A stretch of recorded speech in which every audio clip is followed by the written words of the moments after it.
Vous avez découvert avant cette cérémonie, ou vous allez découvrir après cette cérémonie, le mémorial dans sa nouvelle configuration.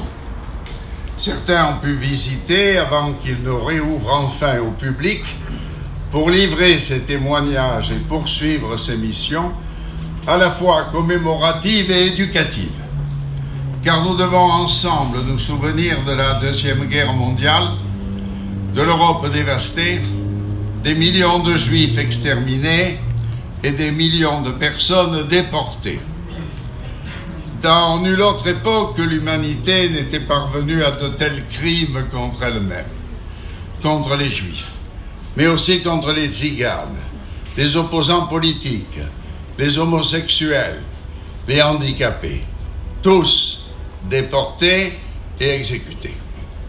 C'est le 27 avril 1995, année du 50e anniversaire de la libération des camps, que le mémorial des camps de la mort était inauguré par le professeur Robert-Paul Vigouroux, alors maire de Marseille. Je salue du fond du cœur son épouse qui est là aujourd'hui avec nous.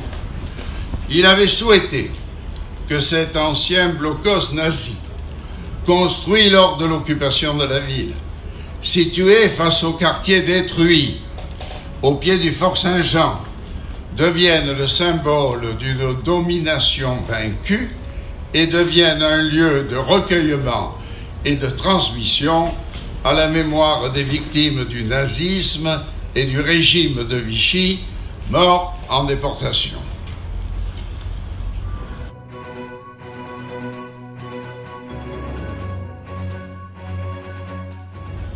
Notre famille fut arrêtée par les sbires français le 14 avril 1944 par cette Gestapo française. 3 jours après, j'allais avoir 16 ans. Et on suivit le parcours funeste du 425 rue Paradis, qui était le siège de la Gestapo, de la prison des Baumettes, de Drancy, et puis fut acheminé dans les wagons Alestio vers l'Est et le camp d'Auschwitz. Ma mère et ma grand-mère, puis mon père, furent tous assassinés dans les champs d'Agats de ce maudit camp. Seuls mon frère André et moi devions être libérés par les Russes et les Américains, alors que René le cadet combattait dans le maquis des Cévennes.